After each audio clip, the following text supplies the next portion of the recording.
Welcome to Tiny Home Reveal.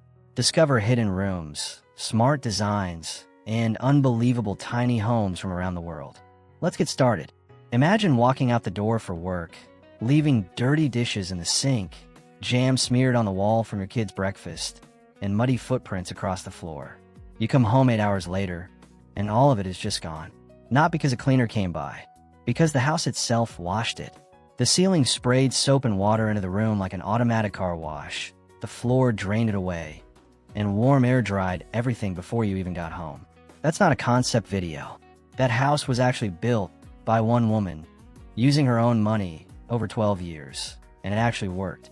And today, some of her exact ideas are quietly showing up in smart homes again, decades later. By the end of this video, you'll know exactly why the world's only true self-cleaning house never made it to your neighborhood, and what's finally starting to bring the idea back. Before we get into it, hit subscribe and tap the bell, because we cover wild, real home innovations like this every week, and you don't want to miss what's next. Okay, let's get into the house that cleaned itself. This story starts with a woman named Frances Gabe in Newberg, Oregon. Gabe grew up on construction sites. Her father was an architect and builder, and she later ran a construction business herself for years. She knew how buildings worked, inside and out, long before she ever touched this project. The idea came from something small and specific. Her kids kept smearing fig jam on the walls. One day, fed up, she grabbed a hose and just washed it off the wall directly. And in that moment, she thought, why doesn't the whole house work like this? Gabe hated housework. She once said it was, quote, a thankless, unending job, a nerve-twangling bore. So starting around 1940, she began designing a solution, and by the 1980s, after roughly 12 years of hands-on construction, using her own money and her own skills, she had actually built it. A real, functioning, one-of-a-kind self-cleaning house. Here's how it worked. Every single room had a 10-inch square device mounted in the center of the ceiling. Push a button, and that device would spray a fine mist of soapy water across the entire room. Walls, ceiling, floor, furniture, all of it. The floors were subtly sloped toward drains in the corners, so the dirty water simply ran off. Then warm air kicked in and dried the whole room, like a giant built-in car wash for a living space. And it didn't stop at walls and floors. Gabe built a cupboard that doubled as a dishwasher, so dishes could be cleaned without ever being physically moved from where they were stored.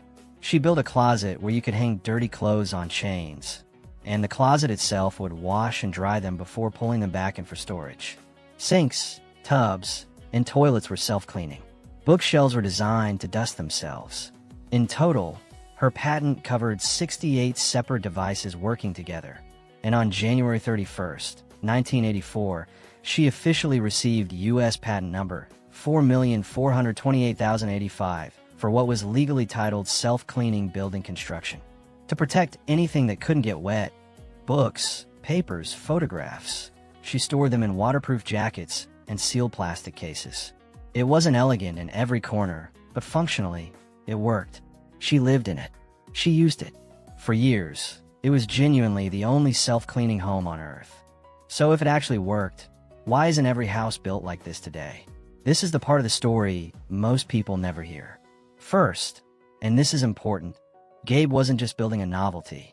She said publicly that her real goal was helping elderly people and people with disabilities stay independent in their own homes longer, by removing the physical burden of cleaning entirely. That's a genuinely serious engineering goal, not a gimmick. But she faced real resistance. She once had a group of local housewives show up at her door, angry, convinced her invention would put wives out of a job, in their own marriages, and threaten their husband's need for them. It's a strange piece of social history, but it shows how threatening the idea of an automated home was to some people at the time. The bigger problem, though, was money and scale. Gabe built this thing almost entirely alone, with her own funds and her own labor. She never found a manufacturing partner willing to mass-produce the system, and without that, there was no way to bring costs down or make it replicable for other homes. Her patent quietly expired in 2001, and it was never licensed or commercialized at any real scale. And time caught up with the house itself. By 2008, her family had to move her into a nursing home. The house had also suffered earthquake damage over the years, and a number of the internal systems had already stopped working properly before that. By the time she passed away in December 2016 at the age of 101, most of the self-cleaning features had already been dismantled by a later owner. Her death barely made news outside her hometown paper. It wasn't until the New York Times ran an obituary 7 months later that her story reached a wider audience again. Here's the twist. Nearly 40 years after Gabe's patent, some of her core ideas are quietly resurfacing, just built with modern sensors, robotics, and software instead of one woman's hand-welded plumbing system. Industry trend reports heading into this year describe a real shift toward what's being called whole-home cleaning coordination. Instead of a single robot vacuum working in isolation, newer smart home systems are being designed to coordinate cleaning schedules directly with humidity sensors, lighting, and HVAC systems. For example, triggering a deep clean automatically when indoor humidity conditions are ideal, then adjusting airflow afterward to help surfaces dry faster. Some industry analyses estimate that this kind of coordinated automation can cut total manual cleaning time by up to 70% in a well-equipped smart home, though naturally that depends heavily on the specific devices and how well they're integrated. On the hardware side, this year's CES show featured genuine self-cleaning innovations, including a robotic pool cleaner with a self-rinsing station that automatically flushes its own filter and empties collected debris in just a few minutes. No human step required. Robot vacuum makers have also pushed further into self-maintaining docks, where the vacuum empties its own dustbin, washes its own mop pads, and refills its own clean water automatically between cleaning cycles. So the only thing left for a person to do is occasionally empty a larger waste bin, rather than manually cleaning the robot itself after every run. There's also serious movement in material science. Nano coatings are now being applied directly onto frequently touched surfaces, countertops, handles, switches, designed to physically resist the buildup of bacteria and grime at a microscopic level, cutting down on how often manual disinfection is even needed. Some smart HVAC concepts go even further, proposing microscopic cleaning particles distributed through the ventilation system itself for continuous, passive sanitization of the air moving through a home. None of this is one unified self-cleaning house, the way Gabe built it. It's fragmented. A smart vacuum here, a self-rinsing pool system there, an antimicrobial countertop somewhere else. But the underlying philosophy is identical to what she was chasing decades ago. Remove the human labor from cleaning entirely, one system at a time. So why does this matter, especially for a tiny house? Because scale actually works in favor of self-cleaning technology here, not against it. A tiny home's entire footprint might be 200 to 400 square feet, meaning a handful of coordinated devices can realistically cover the whole living space, something that would take a much larger, far more expensive system in a full-sized house.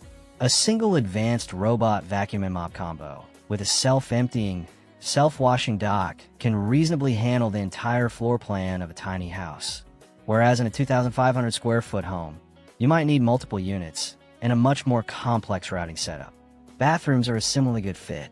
Self-cleaning toilet technology already exists commercially, using automated bowl rinsing cycles and, in some models, built-in UV sanitization between uses. In a tiny house, where the bathroom is often a single compact wet room-style space, that kind of automated fixture does a lot more proportional work than it would in a large home with multiple separate bathrooms. Kitchens are trickier, but they're catching up too. Self-cleaning induction cooktops that wipe away spills automatically, dishwashers integrated directly into compact cabinetry, and countertops treated with the antimicrobial nanocoatings we just talked about are becoming realistic additions specifically because tiny house kitchens are small and contained by design, which is precisely the layout self-cleaning surface technology performs best in. And windows deserve a mention too.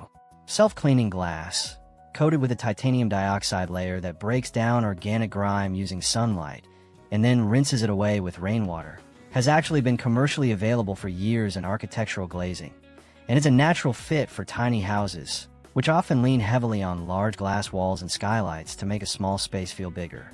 Put all of that together, a smart robot vacuum mop system, a self-rinsing toilet, antimicrobial countertops, and self-cleaning glass, and you get a tiny house today that isn't quite Frances Gabe's soap-spraying ceiling sprinklers, but genuinely handles a meaningful share of daily cleaning without a person lifting a finger.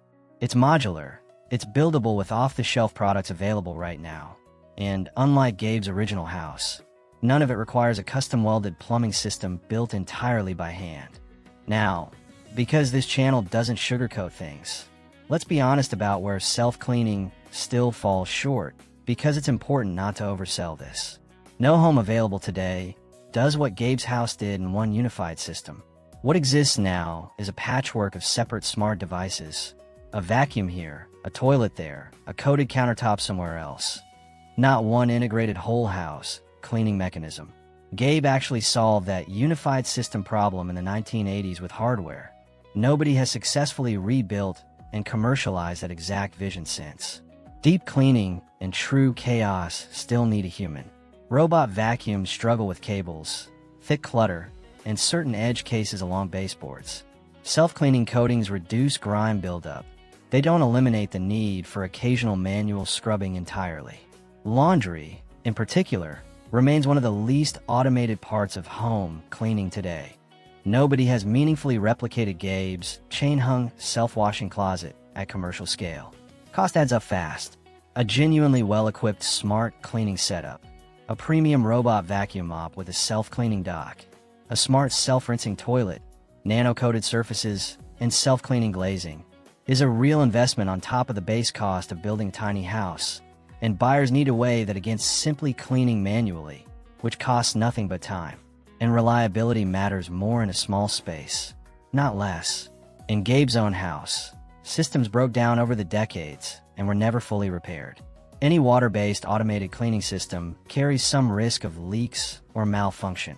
And in a small, tightly built tiny house, a plumbing or moisture problem has far less room to be contained than it would in a sprawling home. None of that erases the genuine appeal here. It just means self-cleaning tiny house today is really significantly reduced manual cleaning tiny house, built from smart, well-chosen components, not literally a house that scrubs itself from floor to ceiling the way Gabe's did. So here's where this actually lands. Frances Gabe built something in the 1980s that, by every account, genuinely worked. A real house that washed and dried itself. Also, she could hand people their time back. It never scaled. It was never mass-produced. And by the time she passed away at 101, most of it had already been quietly dismantled. But the idea didn't die with the house. It just fragmented into dozens of separate products, smart vacuums, self-rinsing pool systems, antimicrobial coatings, self-cleaning glass, all chasing the exact same goal she had, just without anyone stitching it back in a one unified system the way she once did. For a tiny house specifically, that fragmented version of the idea actually fits better than it ever could in a sprawling home. A handful of the right smart devices really can cover almost the entire footprint of a small space. It's not the fully automated dream Gabe built with her own hands, but it's closer to it than most people realize, and it's available right now, off the shelf. If this story genuinely surprised you, subscribe. We dig up home innovations like this every single week, and you don't want to miss the next one. And I want to know, if you could bring back just one piece of Frances Gabe's original self-cleaning house today, which one would it be? The self-washing dishes, the self-cleaning closet, or the walls that wash themselves? Tell me in the comments. I read every one. See you in the next video.